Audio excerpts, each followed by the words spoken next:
Welcome to Peer Check. I'm your host, Adam Keating, and on this episode, we're talking about strategies that you can apply to actually bring modern technology and cloud tools to your organization. My guest today is David Heiny, the co-founder and CEO of SimScale. SimScale empowers engineers to innovate faster by making engineering simulation truly accessible at scale. David's been building simulation software for the last decade, has a whole bunch of thoughts about where this applies across the entire industry, and has been someone that I've looked up to for really the last couple of years since knowing him. And I'm really excited to have him here today. Welcome, David. Pleasure to be here, Adam. David, before we get in, so our audience is listening, thinking about, what's really important to them, how they can get ahead as an engineering group. You folks build a pretty awesome tool that helps a lot of teams across the world. What is SimScale and where are people using it today? And we said our tagline already perfectly, or SimScale is a cloud-native simulation platform that empowers engineers to innovate faster by making simulation more accessible. And so, to not just repeat what you just said already, I'll try to unpack this a bit. We think a lot about accessibility. We believe that by making simulation accessible to the point that you can use it earlier, broader in design processes, more intensely, and also in manufacturing and operations use cases, there's a lot of innovation, a lot of customer value, shareholder value to be unlocked. So SimScale, we take a lot of pride in the methods we've developed, in the numerical methods we're employing, but we're not about this meshing piece or this solver piece. We're really about making simulation truly accessible, and that starts with and to that end we've built a cloud native platform. Zero software, zero hardware footprint. For the people that aren't familiar with SimScale, you go to simscale.com, create an account, and within a minute you can you upload your CAD model, define your simulation setup, and you're underway and run simulations. Yeah, that's what we're about. How did you even get to starting SimScale? Because obviously I've lived in a world where I ran a lot of simulations, and I think about just even the complexity of the file and literally being able to just share the file. I have files locked up on an external hard drive somewhere that I can't remember the password for, but I couldn't send them any other way because back in 2014 there wasn't good ways to share things. How did you even get to starting SimScale? What drove you to start it? Yeah, I think, Adam, honestly, it's not too different than from your experience. We've been, we're 5 founders. We got in touch with scientific computing software engineering during grad school 10 years ago.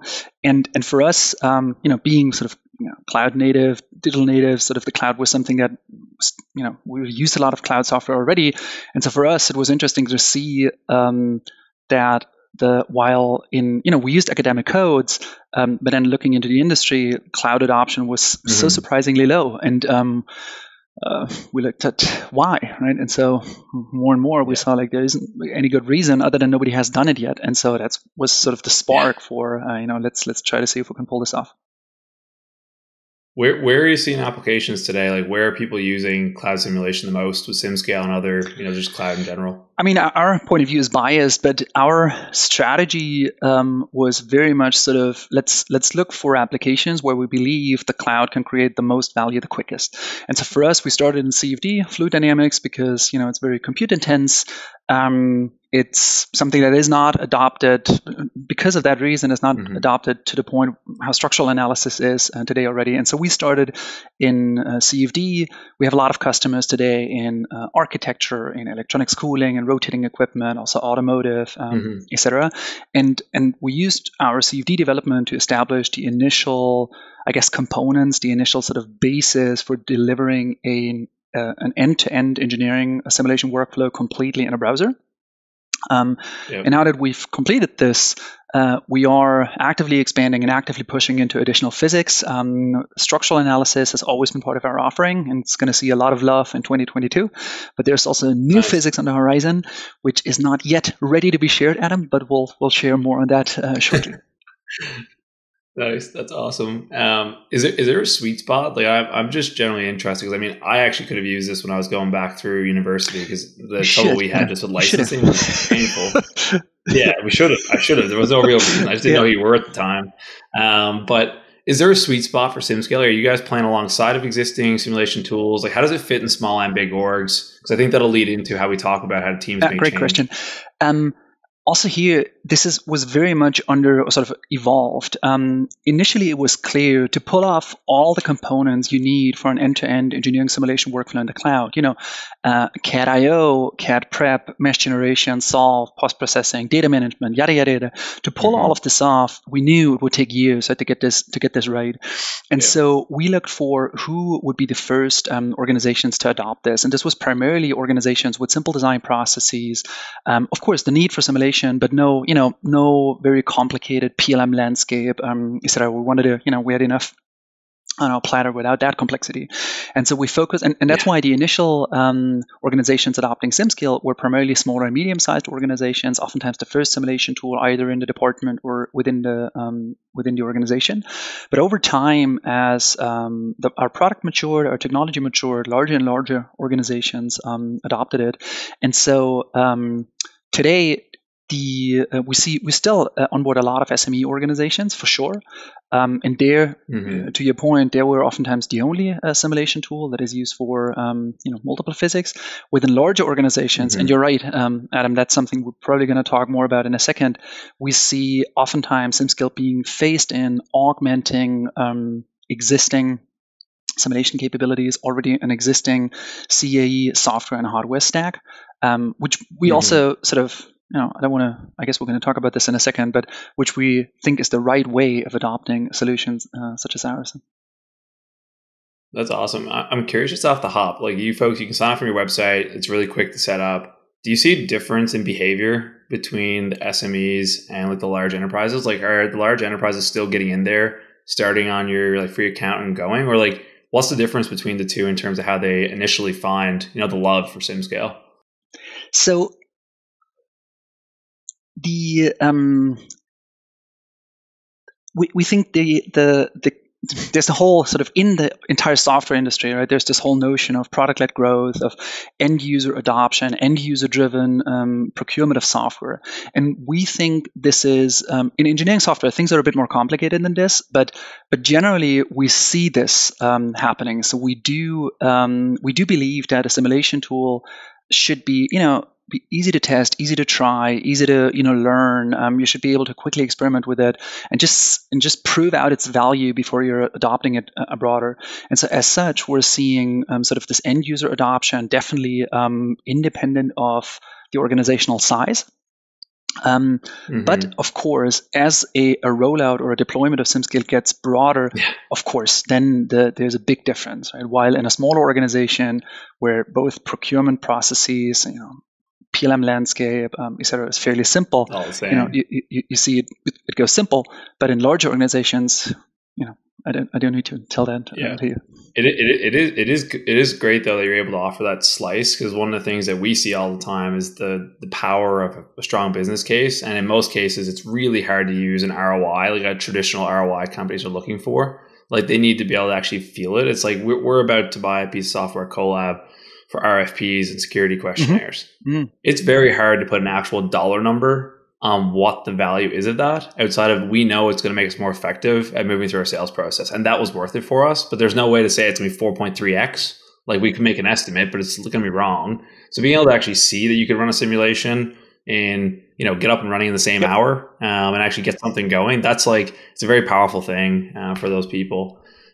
Before we get into just like some of the things that people can actually do, I'm curious in the next like 12 to 24 months, what do you think the role of simulation is for engineering leaders in challenging status quo, especially now in this virtual world where people are trying to not build as many prototypes? What do you see the role being in the next year or two? Adam, it gets critical how much time we have, because that's a question where I might start rambling here. But I'll try to be crisp. 12 to 24 months. Okay, I'll start broad and then we'll iron in on the next 2 years.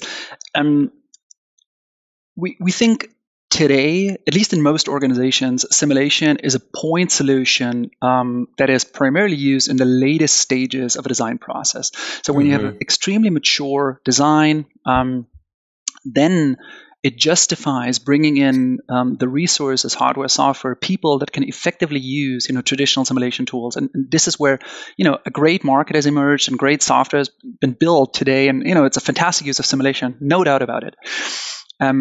But what we believe will happen is that as simulation becomes more accessible, right? As the economical barriers fall, technical barriers fall. We haven't talked about SimScale is not just accessible via a web browser graphically, but also programmatically via web API. As it becomes automatically programmatically accessible, we believe it's not going to just play a role in the late stage of a design process, but also, starting with earlier. Okay, early stage, design engineers will use it to quickly test concept. That's also, something more and more organizations are already adopting. But beyond that, we're seeing exciting developments around more automatic design space exploration. So where you take the human out of the loop, be it shape optimization, even now with the convergence of AI and machine learning methods, where you're exploring the design space in ways where that were previously not possible. And then even coupling it with 1D and systems modeling tools. And that is something where we think a lot of simulation will be used to drive, ultimately to design better products faster. But all of this is still on the design side, so it's still in support of designing products.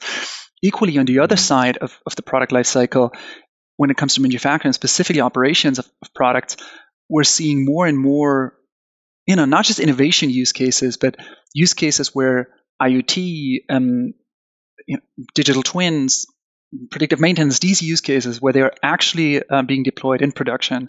And also there, it's use cases where you don't simulate the individual product design, but you actually simulate each product instance. Right? And that's also something where that resonates very much with how we think simulation should be used, not just as a point solution, but really as a horizontal layer in the IT stack of an engineering organization and supporting the product lifecycle much broader.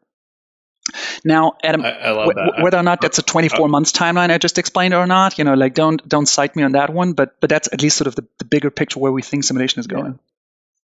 Well, I was actually going to ask you because, we hear a lot about model-based enterprise and teams moving towards a true systems model of what they're doing. It's extremely difficult. Like I think back to when I was in university, the hardest course I think I did was modeling dynamic systems. Like I think it probably was because it's just so far reaching. You need to understand every other part of engineering, physics, systems. It's just a big monster. And I was actually curious if that was your perspective too, because it sounds like what you're saying is that you see this becoming not just something someone logs into a browser to throw a CAD model into at the end, or a simulation model into and run and export a result. This is something that's like the wheels are churning and giving you insights throughout the whole process as to actually feedback in, what should your design look like? What variation or what configuration actually works best? Yep.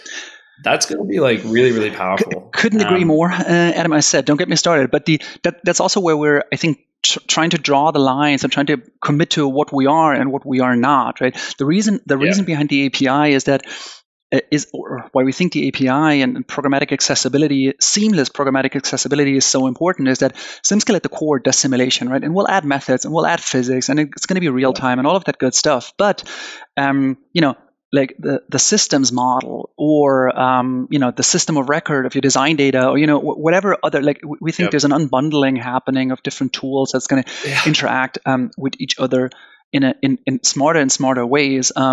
And as such, yes, we try to stay true to what we're about, and that's making simulation accessible at any scale. And for sure, in use cases where we right now might not even be thinking about yet. I'll try to stop there. I want to take that nugget there, just unbundling of the tooling. Like right now, I think we've lived through the last 2 decades in the engineering space in particular, a handful of companies delivering most of the software across every single possible use case, problem, and need. And we're starting to see that change, right? You're starting to see little companies popping up and grabbing a slice and integrating really well. I think about even like Onshape. Onshape took a very different approach to how they built their API, very strategically built it so that they could plug into anything really easily and move from there. Talk to me a little bit about, like, just go a little bit deeper on the API portion, because it's something that I think a lot of people don't fully understand the power of and the importance of like being really good at one thing and playing nice with others, because all other industries already done it. Like the software world we live in, building collab, everything is plumbed together and you wouldn't know they're all different tools, right? In the hardware world, when you have your CAD tool and your PLM, most of them can't even properly play well PLM to PLM, let alone to another tool. What's the importance of the API? What can people do to actually think about, accepting that or, investigating that as an organization today? So how I typically explain it is that or an easy way to explain it is that simulation in itself, like nobody wakes up in the morning, maybe simulation people, I personally, but nobody wakes up in the morning and says, oh my God, today I'm going to run a bunch of simulations, right? It's not like, folks at SimScale get excited about that, or maybe the simulation software vendors, but not everyone does. It's ultimately in support of designing better products faster, operating a good product, creating more value for the end user, or the customer of the product. And so as such, the more automatic, the more the less human interaction you have in there, the better. And I can share a few examples later on, but we think that today most of the simulation use cases still involve an engineer and sitting in front of the computer, applying boundary conditions, interpreting post-processing results, and I think in the future, as hopefully, the industry gets better at capturing requirements, building more sophisticated systems level models that integrate nicer with the rest of the engineering software stack. We think like more and more from requirements all the way to the manufactured product, more and more automation will happen there. And for that's why we think programmatic accessibility is just almost like it's a given, right? And today also the core of this idea isn't new. It's like every simulation system out there has has some sort of scripting, but practically what it means to set this up, to even have the hardware, to have the licenses ready, to practically access simulation programmatically, you need a methods group, right? And the largest organizations have it, right? But even them, right? Then it's siloed. Then this group has access to those scripts and can use them. But what about it outside, right? And so so that's the thought behind the API. No, I mean, if you think about like the Zapiers of the world who are like literally making this like it just automatic, like I think that's like the level, maybe not quite to that level we need right now, but like if you think about just the conversations we've had before about PLM integration, some of those can take 6-12 months for really good companies that know what they're doing with teams and resources behind it and a full focus to do really well. And most of these teams don't have that. They don't have IT budget. They don't have an IT team sitting alongside. They're trying to get into something and get it done quickly. And that's why I think what Onshape did is, an absolutely beautiful first step in the CAD world, and seeing companies like yourselves do that. And then I think it's going to be a requirement, to be honest, of new tools entering the market, that they actually have an easy way to plug and play nicely with everything else, because engineers and their teams are asking for it. We hear it all the time now. Colab, does it integrate with Jira? Does it integrate with Teams? We were hearing these questions all the time. That didn't exist 3 years ago. When we started Colab, I never heard that question. And today it's like it's a standard in every single conversation. To chime in, I think I think it's clear why that is so, right? Because there's a lot of different complexity sitting in hardware engineering. There's a lot of sort of the moment you have a manufactured product somewhere, right? You operate this. It's just like the level of complexity and it brings is just different than it is in software for sure. And managing the life cycle of such a product is more complicated than in software. But I'm completely with you on the idea of we oftentimes play with analogies in software engineering, right? That hardware engineering in the future will look closer in software engineering than it does today, for sure. It's going to, because the products are becoming more software and electrical, man. If you look at even just automotive, right? Like if you look at the new Teslas and Zooks and all these companies are popping up, if you looked at their engineering team breakdown, there's a lot of software and electrical folks in that group in comparison to 15 years ago in traditional automotive. And all the other companies are all going that way. Like look at the Super Bowl a couple weeks ago. What were the ads? The ads were all EVs. Every single company ran EV ads the whole way through it. And it's just a massive shift. I'm curious. So like, obviously the role of simulation is clear here. I think thinking about, programmatic access, how you actually build a strategy, if that's important.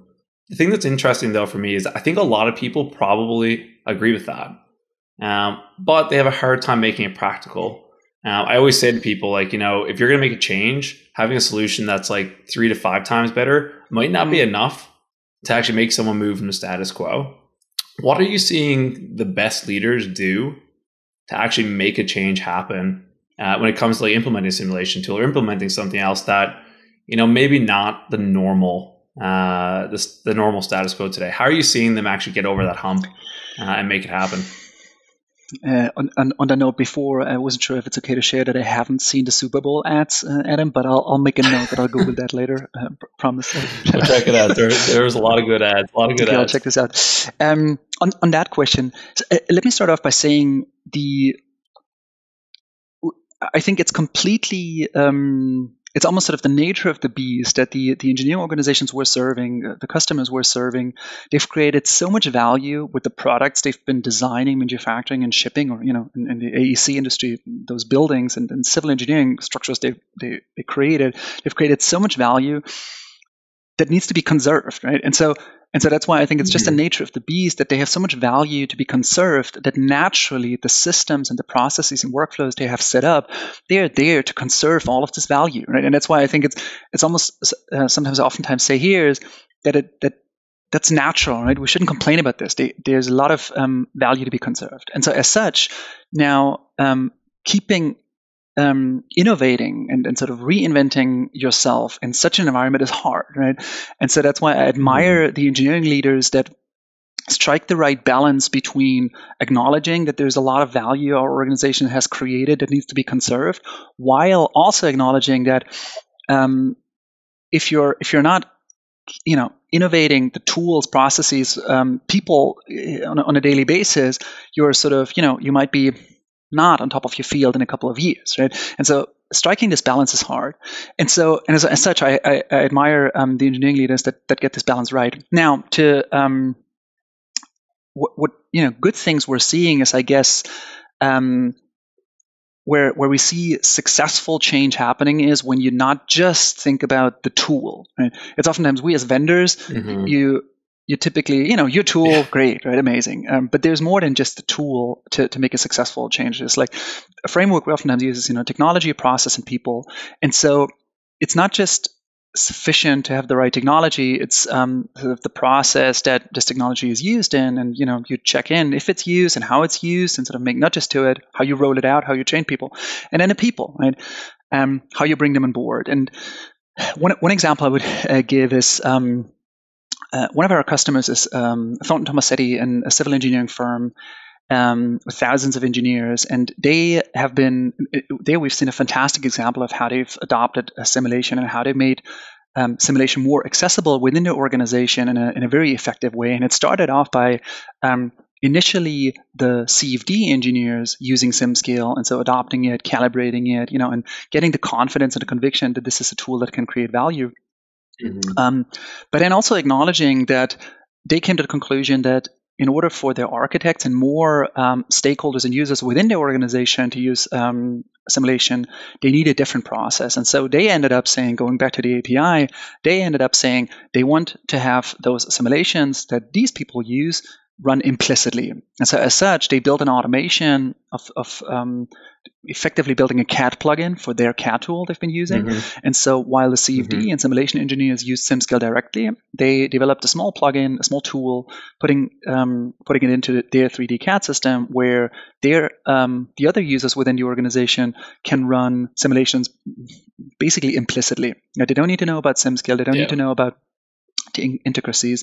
They can just run it automatically within the CAD system, and then gradual rollout, bringing people on board. And so as such, not just looking at the tool, but also thinking about the processes and how you bring on board people is something that we've seen is almost like probably not sufficient for a successful change, but definitely required for a successful change.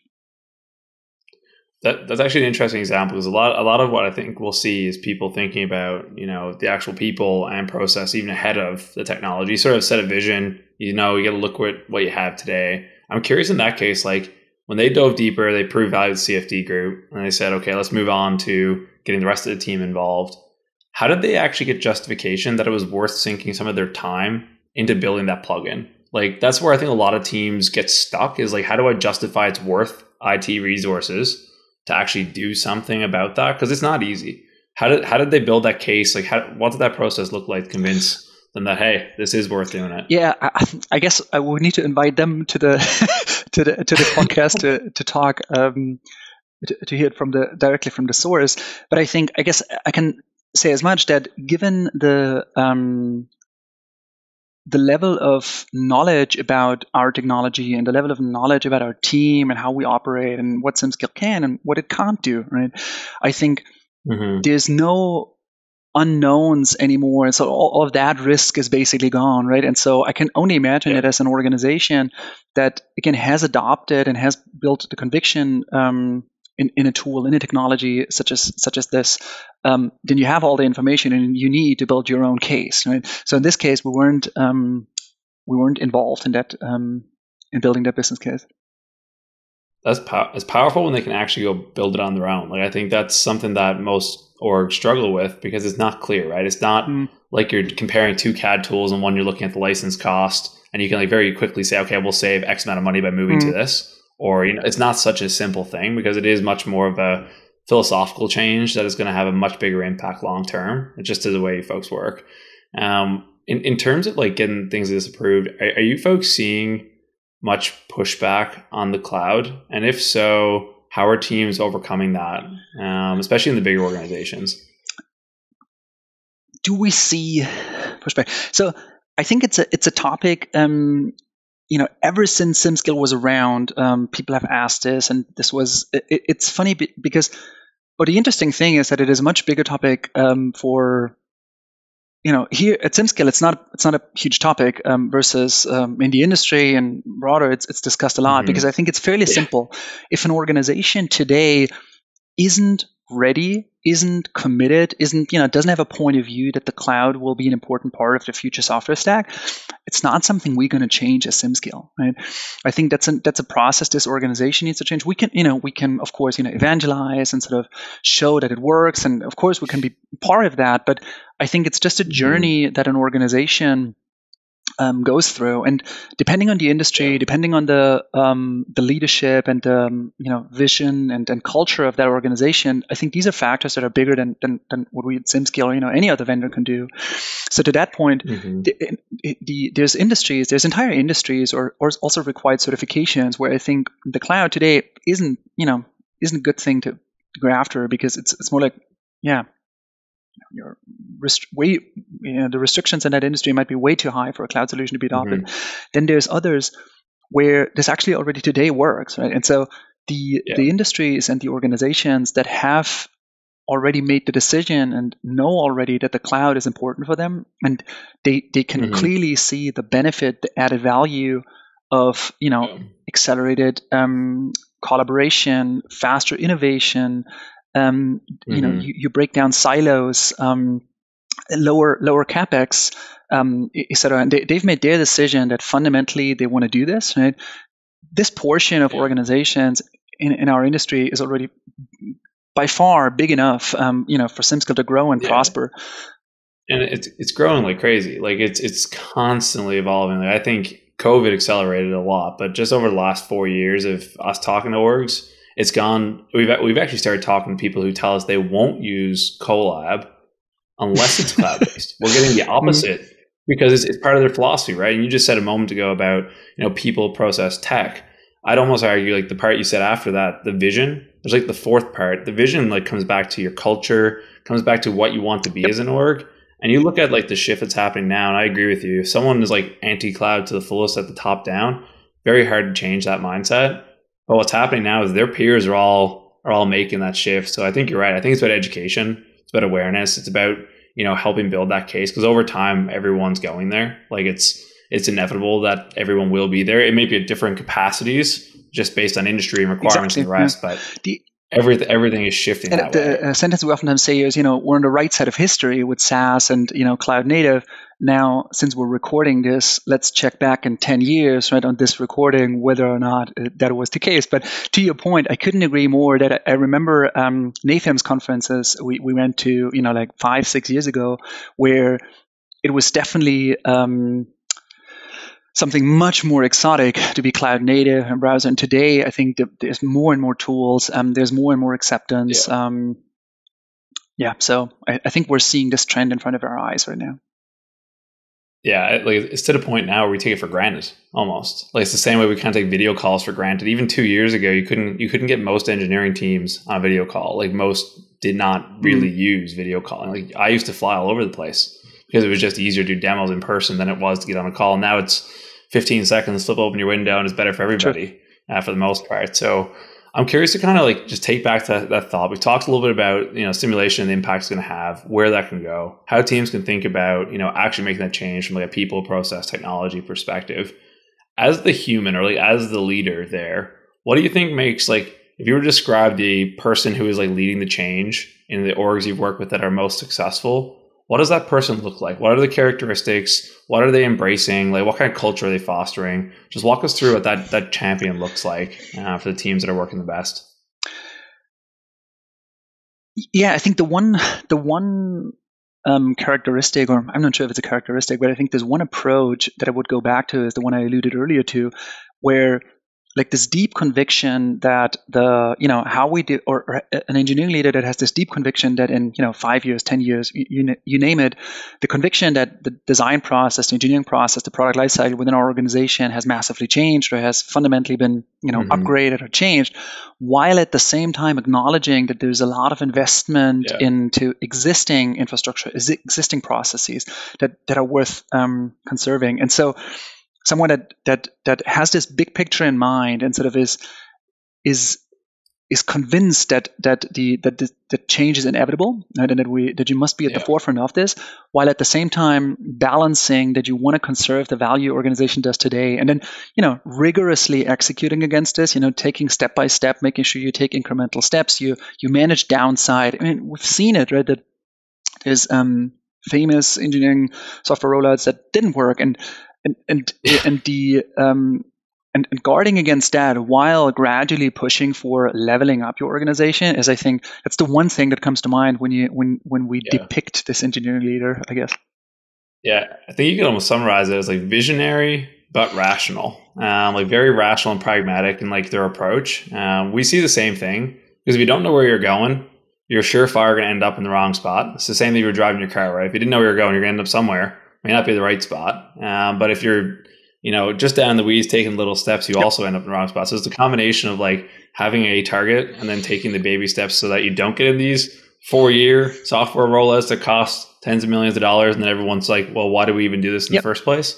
I think that's like ultimately the shift. But I think everyone's starting to shift that behavior. Like, it's consumer behaviors change, right? Like the way you buy software in your personal life, like just the way we like live on our phones with all the apps we have there now versus 10 years ago, everyone's come to know, like, try it, see if it works, double down. Try it, see if it works, double down. Like, it's pretty much become like, the way people behave. It's just obviously in the engineering world, there's a lot more existing infrastructure that you need to be thoughtful I agree about. that I think this trend is bigger than engineering software. What means almost trend? I think this natural development from, now I need to be careful because this was before my time as a software founder, but I've been told that, back in the days, you had one major software purchasing decision, I don't know, in a decade or in 2 decades, because you had installed this huge system on which the software ran. And so you had one major vendor decision, and that was, for 10, 15 years. And so today, right, as we in B2B SaaS, it's almost normal that everyone has some sort of self-adoption, that some gradual sort of land and expand type of motion. And I think it informs how we as software vendors, I think, approach how we build software and the way it can be consumed and tested. But I think it's also for the right way for the engineering leader to gradually adopt, gradually test, prove out value of a new tool before you go the next step. Yeah. The thing I love about it, outside of like it de-risks what they're doing, is that every single time I've seen it happen, where they started in terms of what they thought the tool would do and what they actually wanted to do and where they end up are always slightly different. They learn something by doing the first part that says, oh, I don't care so much about that anymore, but hey, I want to double down in your example on integration for the rest of our architecture team. Like, that's stuff that you can't tell when you're looking at a website. You can't tell when you hypothesize a problem. It's until you get in there, you see the behavioral switch. Like, 9 times out of 10, that's been true at Colab. I think it's true with any tool we've even implemented ourselves. Like, I look at Salesforce. We've integrated Salesforce with like all of our tooling. And the thing that I actually love the most, which I never would have thought about, is like, it's really simple. Click a message, send to Salesforce, ends up on the deal. It's like the most simple integration ever. I never would have ever asked for it, but it's probably the highest value thing for my workflow because I live in Slack. And I think that's so true with engineering tooling too. You don't know it till you've started. And it's hard to pitch, big pipe dreams before you get going. So taking the baby step to get going is what really matters. And to riff on that, and also the ability to just hash out quick prototypes, right? I think requires the ability to just have software be diffused within an organization and not have it been constrained by hardware limitations, by logins and whatnot, and installations and IT requirements. So the moment you sort of, people have access to this tool landscape, you're going to see prototypes, you're going to see innovation accelerate. And so couldn't agree more. That's awesome. Yeah. And David, I'm just thinking about, we talked about, a few minutes ago about what the role simulation is going to play in all this. I think that's going to open up a lot of those feedback loops that people aren't even thinking about now, this is why I was excited to chat about it. I know I'm seeing it now. We're hearing a lot of people ask about, systems engineering, like what the future is going to look like. And it is going to be, this programmatic, you don't even know it until you get the insight. And I think about just the parallel to the software world and some of the tools we use, it's already happening there. You already behave that way, and it's going to be a powerful way for engineers to move forward and make decisions. I wanted to thank you so much for being here today. Thank you for sharing your insights, and really excited to follow you folks on the next couple of years. I won't hold you to 24 months. I do recommend you check out the Super Bowl ads, and I'm sure we'll see lots of cool things come from you and the SimScale team. So thanks for hosting, Adam.